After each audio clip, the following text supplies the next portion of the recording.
Oh, hello, hello. Welcome to the GSMC Wrestling Laureate Podcast, brought to you by the GSMC Sports Network. It's your boy E here with all the cool wrestling factoids that you guys are definitely looking forward to hearing about. We have an amazing show for you today lined up. First and foremost, want to wish you guys hope you guys have a good Memorial weekend. Hope you guys had fun with the family. Nice barbecue, maybe a couple of drinks. Don't get too crazy here at the GSMC Sports Network. We don't condone absolute hardcore partying. No, I'm just kidding, man. No, hope you had a good time. Hope you got some rest. But right now, it's time for the GSMC Wrestling Laureate Podcast, brought to you by the GSMC Sports Network. We have a great show for you today lined up, guys. We have our WWE Smackdown review. We have our WWE King and Queen of the Ring review as well. We have just reviews of the yin yang here. We have the AEW Double or Nothing. Was an amazing pay per view. Very, very good. Honestly, 5 stars. 5 out of 5. Definitely something that AEW definitely really needed in their, not desperation. I don't feel like they've been in desperation in their efforts to kind of just be, just for people and just like all the naysayers in the wrestling world and all like people like Eric Bischoff who loves to criticize Tony Khan. Just kind of give them a break. Like, you know what I mean? Like it was a great show. It was a great show. We're going to talk about that. Our fourth segment, we're going to talk about our Monday Night Raw preview. Yes, it's happening, and yes, it's happening right now live. I promise to you, it has already aired on the East Coast. So I have not checked Twitter, TikTok, Instagram, none of that. So I'm as much as it, in the dark, just as much as you guys are. So yeah, definitely. I'm fifth and final segment. We're to keep up with this Memorial Monday. Basically, I bring up a couple superstars from WWE, AEW, TNA, in the wrestling world that has passed, but just because they're past doesn't necessarily mean that they did not leave a legacy behind. So we're going to get into that later on. But before we move on to anything, I want to remind you guys to use the tips and donations link at the GSMCpodcast.net. We get a number of questions that come in from viewers like you during the show. So to ensure that your show gets read on air in front of millions of people, I ask you guys to use this link at the GSMCpodcast.net. Give me your questions. Just put your questions on the top so I can see it. Tell me what you like. Tell me what you don't like. Tell me what you want me to further elaborate on. Tell me what, some of your opinions as well. Ultimately, this is my podcast, the wrestling podcast. But, if you notice something about wrestling fans automatically, they just have this thing that just clicks, this emotional, this unspoken bond that I feel like if you guys don't be shy, hit, chat. Tell me I suck. Just kidding. Don't do that. Don't make me cry. It's my birthday. I'm just kidding. No. But anyways, this really helps the show, guys. A little positive feedback, a little peace, love, and positivity, if you will, here at the GSMC Sports Network does a body good. So the link is at the GSMC podcast.net. So don't be too shy to, let your voice be heard. Your voice will be heard. I appreciate all statements. All statements. So let's go ahead and start off with the WWE Smackdown review. It was a good one. Obviously, this kind of teeing up toward Jeddah, Saudi Arabia. And first it started off with Nia Jax against Bianca Belair. This match, I feel kind of bad for Bianca because her, with her injury, with her knee and stuff like that. But ultimately, she was fighting back and forth. She did a very good job. But one main aspect of Bianca Belair's game in terms of wrestling is her power. I feel like her power and her speed is something that sets her away, apart from all the other wrestlers in the women's division in WWE, SmackDown, Raw, and even NXT. So, once when you lose that knee, it, really minimizes your capabilities and also your potential to kind of get back to the, you stick to your strengths. You stick to your strengths. That's what's got her so much success in the past. So Nia Jax, obviously, she's a whole lot of woman. So trying to lift her up, try to get her in the, in the kiss of death. The KOD obviously wasn't in the future. Belair did hit a massive power bomb on Nia Jax that I thought was actually pretty damn cool. And something that I did notice that, it's kind of just something that's kind of minimal and just something that, obviously it's because of the cultures there in Jeddah, Saudi Arabia. It's just that they're all wearing like full body suits. And that's cool. I definitely, respect that 110%. In order to kind of, respect another person's culture or, when you travel across seas, you kind of have, especially when you're the guest, you gotta, it's like kind of welcoming someone in your own home. Sometimes you might not like it. You're in their house. You got to play by their rules. So definitely notice the full body, suit in Jeddah, Saudi Arabia. But that's just how, kind of how the culture is.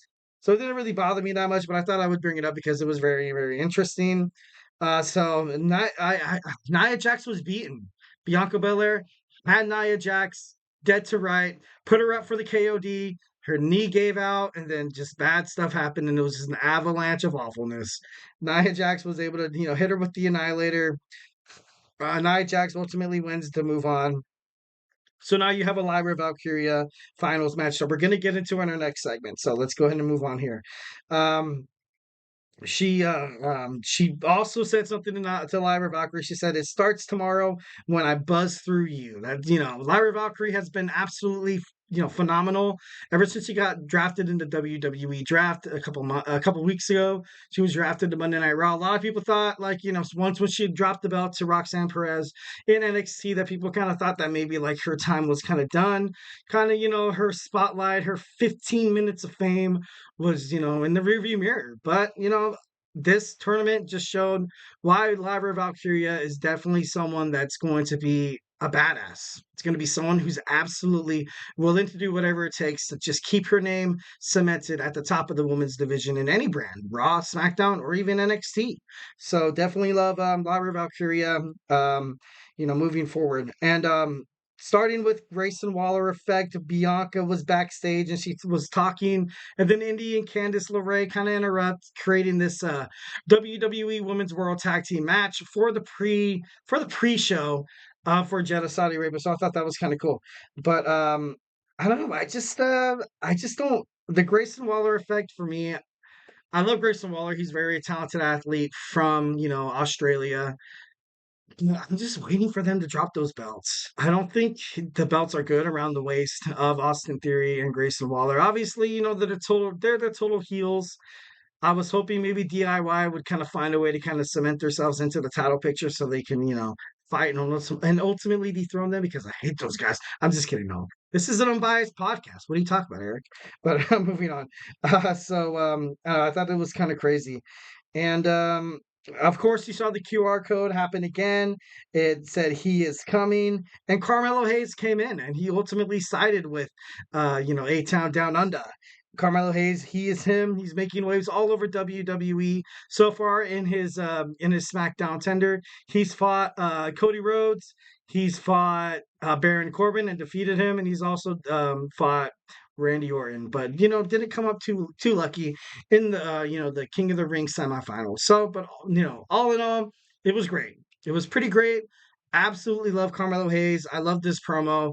You kind of have, I don't want to say that word because it's not PG, but you kind of have a jerk and a jerk, and then you have just confidence building up that will ultimately be probably the demise of these guys. But it's going to be interesting to see where WWE takes this, in terms of storyline.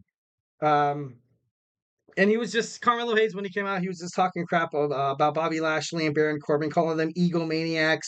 And of course, the LA Knight had to come out. And they called him a veteran that has accomplished nothing. That hasn't accomplished anything.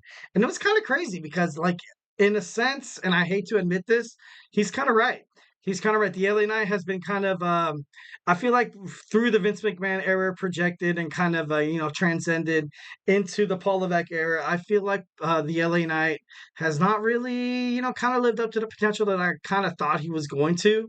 And before then, he was working backstage with WWE for the longest time. And about I don't want, like, I think it was about a year and a half ago, he was wrestling for TNA. So a lot of wrestling fans are starting to kind of question this whole LA Knight thing. Is he the guy? Is he main event worthy? Can he hold a championship within the WWE? My answer is yes. My answer is yes. But I kind of want WWE to start pushing him. Probably going to happen after SummerSlam. But that's just my opinion. That's just my opinion. And next, you saw the LA Knight ambush. He was ambushed, and ultimately, you saw the Street Profits come and help. You get a 3-on-3 match with the Knight and the Street Profits ultimately picking up the victory against Hayes and A-Town Down Under. Thought that was pretty cool. And moving on to the Logan Paul and Cody Rhodes segment. Logan Paul gives the brass knuckles to Michael Cole, saying that he does not want to use the brass knuckles. He's going to fight Cody one-on-one, wrestling capabilities against wrestling capabilities. And you had Cody Rhodes, address the Saudi Arabian crowd, the WWE Universe. And Logan Paul came out immediately, and that just showed a lot of disrespect. That just, you can see in Cody's eyes that he was pretty angry. He was pretty angry about that. But if you're Logan Paul, if you're fighting against someone with just this wrestling gift, this wrestling hierarchy, this Cody Rhodes has been a part, his family has been a part of wrestling for so very long. It would be kind of tough and damn near impossible to kind of defeat this guy in a one-on-one straight up wrestling match. So of course you kind of had to play a little bit of mind games here. And that's something Logan Paul did the moment Cody Rhodes came out, opened up his mouth, then Logan Paul, bam, like it played right there. Oh, like I thought that was pretty cool. I definitely loved how Logan Paul went out there and did that. But ultimately the kind of, the promo ended with Logan Paul kind of, with his face in Cody Rhodes' butt, so to speak. So, I thought that was pretty crazy. He kept calling Logan Paul a kid, a fraud. You are nothing without those brass knucks. And honestly, he's 1,010% correct. Can Logan Paul obviously do the impossible and defeat Cody Rhodes? And we're going to talk about it, in this next segment. So make sure you stay tuned. And, kind of moving on here, we have Bayley. When she came out, she was absolutely beloved in Saudi Arabia. I don't know what she's done, but I feel like she has a nice place in Saudi Arabia. Obviously, you don't know who's going to fight Bayley in SummerSlam. You have Nia Jax or Lyra Valkyria. I'm ultimately looking forward to what Bayley has to bring, especially with her being beloved by the WWE fans. Something that I was kind of touching on for the longest time because I feel like Bayley is not a good heel. She doesn't do good heels. She doesn't get good. She doesn't give good promos. She's bad on the mic when she's talking shit, talking mess. But when she's kind of like, when she's trying to prove herself, when she's trying to get fans or the other heel wrestler that she's up against, like she cuts some pretty good promos. She does 1,010%. Love Bayley in that kind of aspect of wrestling, and I'm happy that Paul Levesque kind of brought her into where she's most comfortable in, and you can totally tell by her body language, her choice of words, and just like her overall confidence when she has the mic. So good thing Paul Levesque changed that. So you saw Bayley become victorious over Chelsea Green, and ultimately Bayley kind of got attacked by Piper Niven. Piper Niven, obviously, the tag team partner for Chelsea Green. I thought it was kind of, I didn't want to say pointless because I know Piper Niven would never really fight Bayley straight up, or maybe she will. Maybe Clash at the Castle. Piper Niven obviously has she has a European background. She could possibly be the one to fight Bayley for her championship. And because that's kind of what WWE really does is they kind of they pander to the crowd, and that's nothing bad. That's nothing bad. 110%. That's just something you kind of have to do, especially when you're within the PG audience under the PG. You're not PG-13. You're not rated R. So essentially, you kind of need to keep these guys coming back for more. And a lot, I don't know if it's comparing like really apples to oranges here, like comparing AEW and WWE. AEW obviously is 110% PG-13, and WWE, they have a whole bunch of partnerships, international that they're working on. One, you have, the Clash of the Castle in Scotland. Then you also have Jeddah, Saudi Arabia, Riyadh, Saudi Arabia. You have Backlash in France. So a lot of these people are probably anticipating like promos that kind of feature something of that nature, someone of that kind of culture. Kind of like when you saw back, I think it was the greatest Royal Rumble ever. No, I don't think it was that. Oh man. But basically you kind of had Mansoor win. Mansoor is he's from Saudi Arabia. That's kind of his hometown. He's he's a wrestler from there. And they whenever he was there, they kind of made sure like he picked up the victories, so to speak. Kind of like, pandering to the crowd, but that's just how you make business survive. So you can't really fault WWE kind of for doing that. So next you saw Nick Aldis and AJ Styles kind of have a conversation. Um AJ Styles was asking for another chance at Cody Rhodes. And Aldis told him straight up, he's like, hey, man, honestly, I can't do it. You failed, dude. You had a chance. You had a chance at winning the WWE Championship. Didn't work out. No, there was no interference. So you kind of dropped that ball on yourself, guy. And then you also saw AJ Styles lose against Randy Orton. Um, and Nick Aldis was like, dude, I can't do this for you. And AJ Styles, one thing he said before he kind of moved into the promo, he said, before I make any rash decisions, kind of hinting at maybe he might be leaving the WWE, although I doubt it. But if he does, and if WWE drops the ball on this, you can expect Tony Khan to pick up the phenomenal AJ Styles, and that would be bad. If AJ Styles goes to AEW is already on fire thanks to the AEW Double or Nothing pay-per-view that happened in Las Vegas last night. You kind of have the momentum swung a little bit, and we're going to talk about that, pretty soon. Just kind of finishing off, we had Tama Tonga and Randy Orton. We haven't really seen Tama Tonga in a vulnerable state. It was kind of cool to kind of see how Randy Orton was able to exploit that. Randy Orton wins. He pulled an RKO out of nowhere. Bloodline showing up, showing weakness. Kevin Owens came in to stop the mugging. And so now you have Orton against Gunther for the King of the Ring, finals.